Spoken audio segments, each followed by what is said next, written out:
Hello and welcome along to another edition of Premier League Predictions with myself, Matthew Chris, joined by four-time Premier League winner and multiple Scottish Premier League winner, as we found out after Andy Robertson joined that elusive club last weekend when Liverpool sealed the title. So it's yourself, Darren Ferguson and Andy Robertson, Brian, according to modern day statistics, although some people might want to put in the likes of Alan Hansen, Kenny Dalglish and many other great Scots that have won the title. But in terms of Premier League, there's only three of you. You proud? Yeah, well, I only found that out myself, and not after the game because I didn't watch any more. I watched most of the game, but I didn't watch any of the bits after. So several people sent me the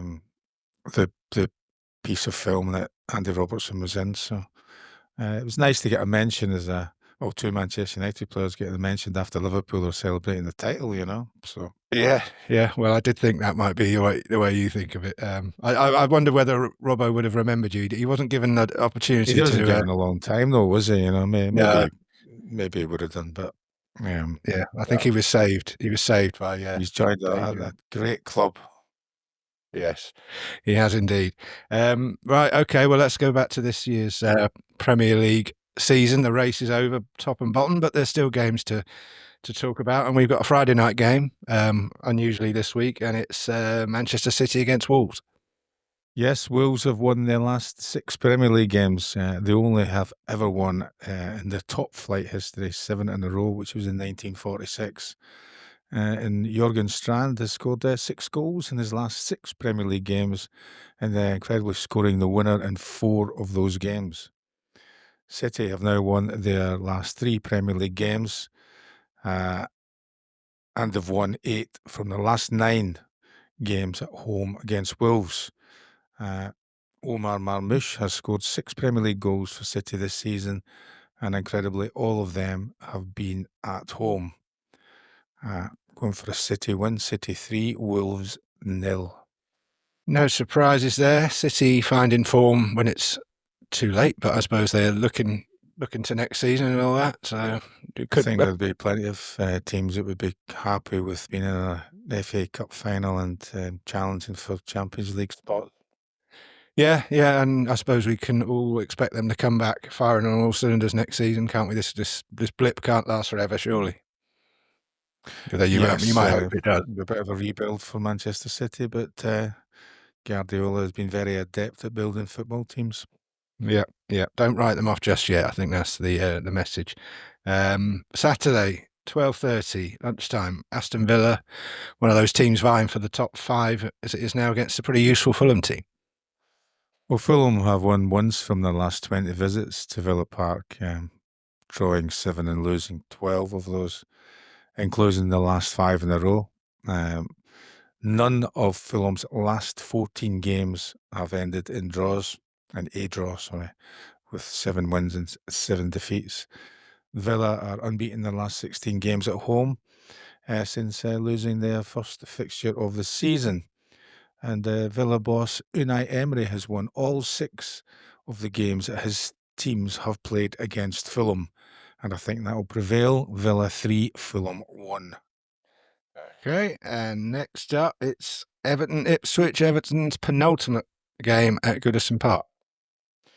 Ipswich have won their last 2 league games at Goodison, although they were over 20 years ago. Only Leicester have failed to score in more different Premier League games this season than Everton.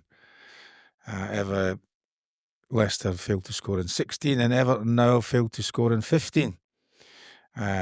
Everton's record of failing to score in the Premier League was recorded in 1998-99, Matthew, when they managed not to produce a goal in 17 of those games. And this will be Moyes' 1,167th game of his managerial career in all competitions, and it's going to be the first time he's played or managed the team against Ipswich. Everton 2, Ipswich 0. Okay, so Everton to get on the score sheet at last. Incredible, isn't it, to think they've played in so many games and not scored, but are still relatively comfortable. I suppose it goes to show that most of a lot of those games were draws, weren't they? So yeah. Well, valuable points, it would seem. Well, you talk about Leicester there. And I'm looking at these fixtures earlier on and thinking what we're going to talk about. And I mean, this one is, I heard it mentioned as El Crapico, this fixture on there. It's and you're going to tell us why, because it's Leicester. Funny but unfair, really. I mean, Southampton have lost their last 3 league games against Leicester, but they've never lost 4 in a row. Equal record low points at the moment with Derby on 10. And their 80 goals that they've conceded this season is the highest in a single campaign since 1971-72, when they also lost 80. It looks as though they may surpass that total this season with 4 games to go. Leicester have lost their last 9 Premier League goals at home, scoring 0 and conceding 22. And Jamie Vardy has his career at Leicester is coming to a close with the news that his contract is not going to be renewed at the end of the season. At present, he's scored 198 goals for Leicester after his penalty miss in the last game. I don't think that if he stays fit, I think he'll play in all the games to go, and I think he will achieve that double century of goals for Leicester City. And I quite fancy him to get at least one on Saturday. Leicester 2, Southampton 1. Okay. You mentioned Vardy there. I mean, there's a lot of talk about where he might go next. He's obviously come out and said he's not going to stick around at Leicester. Can he still do a job for you? Yes, I think he can. I mean, he's played quite a lot of the games this season, isn't he? Though he has declared publicly that it's been a miserable season for himself and, of course, for Leicester City. I think if he's still in love with the game and he stays fit, I think he will still be an asset to a team. Where that may be will be dependent on what other people's views are. But yeah, he certainly looks as if he can continue for at least another 12 months in top flight football. Yeah, Wrexham, Sheffield Wednesday and your old club Celtic among the clubs mentioned that he might go to. Obviously speculation, but well, it's not a bad choices if they're indeed the clubs that would be interested in recruiting them in the summer. True. So the 5:30 game is Arsenal. I think they can secure top 5 if they win this, can't they, Brian, against home to Bournemouth? Well, Bournemouth have kept 1 clean sheet versus Arsenal in the last 15 Premier League games, although they are unbeaten in 4. They've only won 1 of their last 9 league games. And in that period of time, they dropped from a aspirational 5th place to 10th in the league.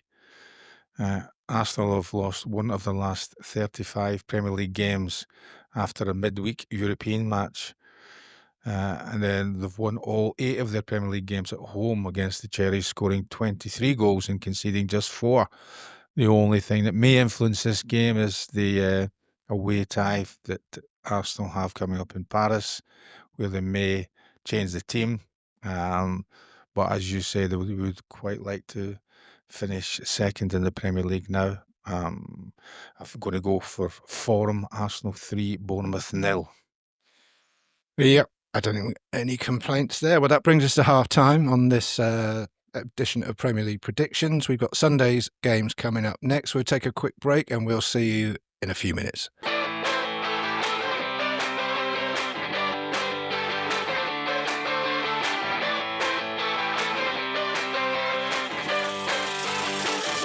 Hello and welcome back to the second half of this week's Premier League Predictions with Brian McClair and myself, Matthew Christ. We're on to the Sunday games. There's 3 of them at 2 o'clock. And we're going to start with, and I always love talking about United games with Brian because I have no idea what he's going to say or predict. It's a tricky looking away tie at Brentford, Brian. Yes, indeed. United have won 3 of the last 21 away Premier League games against London teams. And incredibly, Matthew, all of those victories were against one team, Fulham. They've scored 12 goals. Well, 10 of the 12 goals that they've scored against Brentford have been scored in the second half. And 3 of the last 5 of those goals have come in after the 90th minute. If you just take into consideration the games played this calendar year, of the 17 teams that are guaranteed to play in next season's Premier League, With the points total, United would be 17th. Brentford have won one of their last 12 games versus United. But now Mbueno and Visa both scored 11 goals at home this season, which is the joint most in the season, along with Ivan Toney. Perhaps one or both of them may be on the score sheet. Brentford 2, Manchester United 2. Oh, yeah, I can see that entertaining game. Obviously, a lot of this depends on what happens in Europe. We're recording this before the first leg, so United could be. I don't think they'd be afraid of making changes for this meaningless league game, really, would they? No, that's been clear with the games pre and post European ties in the last couple of weeks, which may benefit Brentford. Yeah. Okay. And next up, it's the long old trip for Newcastle this time, going all the way down to the south coast to face Brighton. With 4 draws and 3 losses in their 7 games at Brighton, Newcastle are incredibly winless. However, with 19 Premier League wins this season, Newcastle looking to record 20 for the first time since 2002, 2003, when Bobby Robson was in charge. Brighton are one of the 2 sides to concede and score more than 55 goals in the Premier League this season. And in their last 11 games, there has been 45 goals. So defence is clearly on top when Brighton are playing and whoever they're playing against. And Brighton have beat Newcastle twice this season, once in the league, once in the FA Cup, but they haven't beaten a team in the top flight 3 times. Brighton 1, Newcastle 1. Okay.